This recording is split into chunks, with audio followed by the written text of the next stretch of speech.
రేపే శనివారం రోజున మర్చిపోకుండా గుమ్మం పక్కన ఇది ఒక్కటి కాల్చండి చాలు. ఇక మీ ఇంట్లోకి డబ్బు అనేది వస్తూనే ఉంటుంది. మీ సంపద పెరుగుతుంది. ఇంట్లోకి డబ్బు రాకుండా ఆపి చెడు శక్తుల ప్రభావం అనేది తగ్గిపోతుంది. మన యొక్క దరిద్ర బాధల నుండి విముక్తి ఖచ్చితంగా లభిస్తుంది. కష్టాలని కూడా తొలగిపోతాయి. శ్రావణ మొదటి శనివారం రోజు అనేది చాలా శక్తివంతమైనది. అందులోనూ శ్రావణ శనివారం కనుక ఇది వెంకటేశ్వర స్వామికి చాలా ఇష్టం. ఇలాంటి శక్తివంతమైన శనివారం రోజున గుమ్మం పక్కన ఇది కాల్చడం వల్ల మన యొక్క సమస్యలన్నీ తీరిపోతాయి. ఇక ఇలా చేయడం వల్ల అద్భుతంగా పనిచేస్తుంది. ఎన్ని రకాల చెడు శక్తులు ఉన్నా అన్ని రకాల దుష్ట శక్తుల ప్రభావం ఇవన్నీ కూడా తొలగిపోతాయి.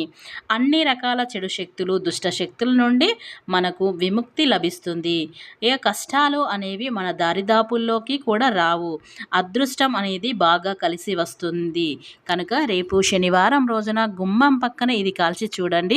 మీరే ఆశ్చర్యపోయే విధంగా మీరు ధనవంతులుగా మారిపోతారు. ఇక రేపు శనివారం రోజున గుమ్మం పక్కన ఏది కాలుస్తే మనకున్న చెడు శక్తుల ప్రభావం నుండి తొలగిపోయి అదృష్టం వరిస్తుందో తెలుసుకునే ముందు ఫ్రెండ్స్, నా చిన్న రిక్వెస్ట్ అండి, వీడియో పూర్తిగా చూడండి. నచ్చితే లైక్ చేయండి. అలాగే మా ఛానల్ని కొత్తగా చూసినట్లయితే సబ్స్క్రైబ్ చేసుకోవడం మర్చిపోకండి. మొదటి శ్రావణ శనివారాలు అంటే వెంకటేశ్వర స్వామికి ఎంతో ఇష్టం. శ్రావణ శనివారం రోజున వెంకటేశ్వర స్వామిని పూజించుకుంటే చాలా విశిష్టమైన ఫలితాలు వస్తాయి. చాలామంది ఈరోజు స్వామివారికి పిండి ప్రమిదలు ఉంచి పిండి దీపారాధన చేస్తారు. శ్రావణ మాసంలోని అన్ని శనివారాలు ఇలా పిండి దీపారాధన చేస్తే ఈ శ్రావణ మాసం వెళ్ళేలోపు మీ కోరికలన్నీ కూడా నెరవేరుతాయి. కనుక శ్రావణ మాసంలో శనివారం రోజు అందరూ వెంకటేశ్వర స్వామిని పూజించాలి. పిండి దీపాలను వెలిగించాలి. పిండి దీపారాధన చేస్తే సంపూర్ణమైన వెంకటేశ్వర స్వామి అనుగ్రహం లభిస్తుంది. కనుక ఈ శ్రావణ శనివారాల్లో ఖచ్చితంగా పిండి దీపాలను వెలిగించాలి.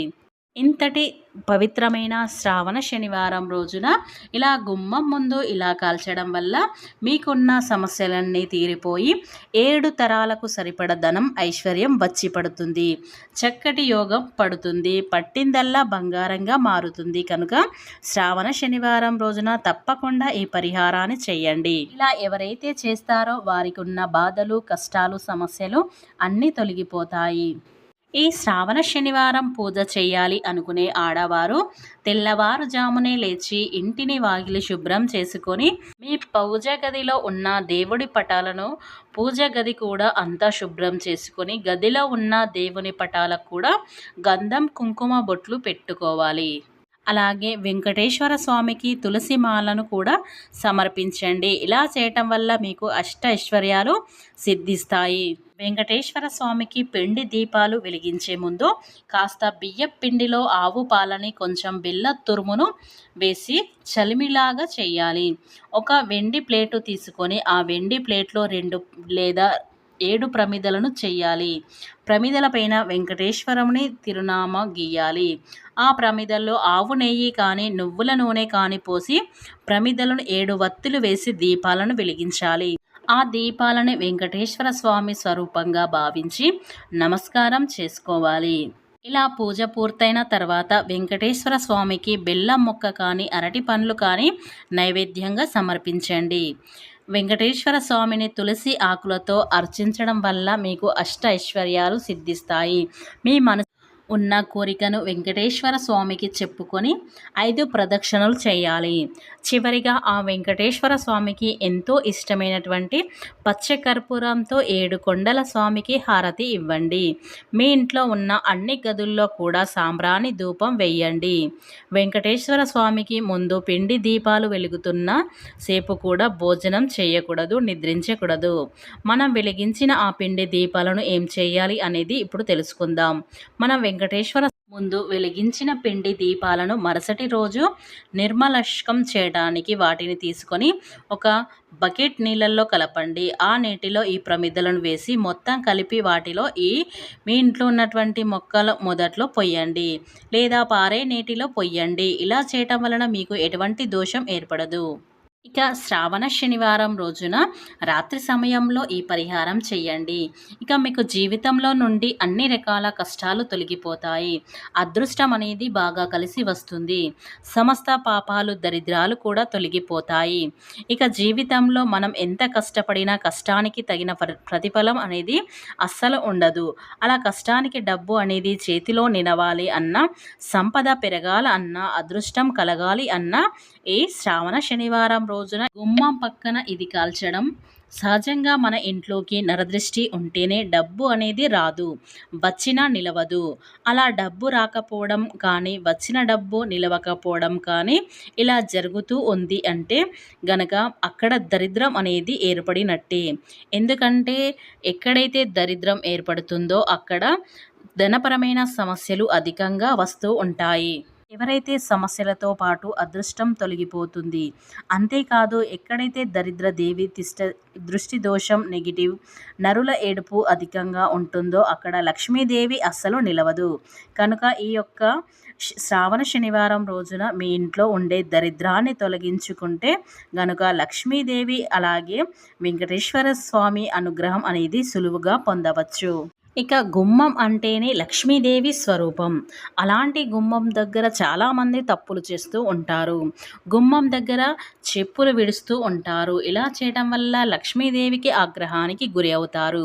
ఎప్పుడు కూడా గుమ్మాన్ని పసుపు కుంకుమలతో పువ్వులతో అలంకరించుకొని శుభ్రంగా ఉండేలా చూసుకోవాలి. అప్పుడే లక్ష్మీదేవి ఇష్టపడుతుంది. ఇంతటి పవిత్రమైన శక్తివంతమైన గుమ్మం దగ్గర శనివారం రోజున ఇది కాల్చడం వల్ల ఇంట్లో ఉండే దిష్టి దోషాలు నెగిటివ్ ఎనర్జీ చెడు శక్తులు వంటి ఖచ్చితంగా తొలగిపోతాయి అని మన శాస్త్ర పండితులు చెబుతున్నారు. ఇప్పుడు ఏ వస్తువులు ఏ పదార్థాలు కార్చాలో ఇప్పుడు పూర్తిగా తెలుసుకుందాం. ఇంట్లోకి ఎలాంటి చెడు శక్తులు వచ్చినా వాటన్నిటిని కూడా దూరం చేసి ఆర్థికపరమైన కష్టాలను దరిద్రాలను తొలగించి మనకు జీవితంలో అదృష్టం అనేది అధికంగా వచ్చే విధంగా లక్ష్మీదేవి అనుగ్రహం అనేది లభిస్తుంది. జీవితంలో అన్ని రకాల కష్టాలను తొలగించుకొని ముఖ్యంగా మన ఇంటిపై ఉన్న నరదృష్టిని చెడు శక్తులను తొలగించుకొని ఆనందంగా ఉండవచ్చు. ఇలా చేయటం వల్ల కటిక దరిద్రుడు కూడా అపైర కుబేరులుగా మారిపోతారు. ఇక మీరు శనివారం రోజున 6 దాటిన తర్వాత ఈ పరిహారం అనేది మొదలు పెట్టండి. దీనికోసం ఒక ఇత్తడి లేదా మట్టి పాత్రను తీసుకోండి. ఇలా తీసుకున్న దానిని మీ ఇంటి గుమ్మం బయట కుడివైపున పెట్టండి. ఇలా పెట్టాక అందులో 5 నల్లటి లవంగాలను వేయండి. ఇలా నల్లటి లవంగాలు అనేవి రాహుకి చాలా ఇష్టం. అంతేకాదు నల్లటి లవంగాలు అనేవి ఆర్థిక దరిద్రాలను తొలగిస్తుంది. ఆర్థిక పరంగా అనుభవించే కష్టాల నుండి విముక్తి లభిస్తుంది. ఇక అందులో లవంగాలను వేసిన తర్వాత 2 బిర్యానీ ఆకులు వేయండి. అలాగే ఒక 1/2 టీ స్పూన్ జీలకర్రను కూడా వేయండి. ఈ మూడింటిని గుమ్మం పక్కన కాల్చండి. ఇలా మామూలుగా అయితే అవి కాలవు కాబట్టి కర్పూర బిళ్ళలతో కాల్చండి. ఇలా కాలవడం వల్ల అన్ని రకాల సమస్యలు తొలగిపోతాయి. కర్పూర బిళ్ళలతో వాటిని వెలిగించాలి. ఇలా కాల్చడం వల్ల మీ యొక్క దరిద్రాలు కూడా తొలగిపోతాయి. వీటిని చీకటి పడిన తర్వాతే ఈ పరిహారాన్ని చేయండి. ఇలా చేయటం వల్ల మీకున్న ఎలాంటి సమస్యలైనా తొలగిపోతాయి. ఇక లక్ష్మీ కటాక్షం అనేది సులువుగా పొందవచ్చు. ఇక దరిద్రం కూడా ఖచ్చితంగా తొలగిపోతుంది. ఐశ్వర్యం అనేది కలుగుతుంది. అదృష్టం అనేది కలుగుతుంది. కనుక ఇది చీకటి పడిన తర్వాత 24 గంటలు అదృష్టం పడుతుంది. ఇక మీ దరిద్రాలన్నీ కూడా తొలగిపోయి అష్ట ఐశ్వర్యాలతో సిద్ధిస్తారు. ఇలా శనివారం రోజు చేయటం వల్ల మీకున్న చెడు శక్తుల ప్రభావం తొలగిపోతుంది. ఇక లక్ష్మీదేవి మీ ఇంట్లో తిష్ట వేసుకొని కూర్చుంటుంది. ఇక దరిద్రం అనేది మీ దరిదాపుల్లోకి కూడా రాదు.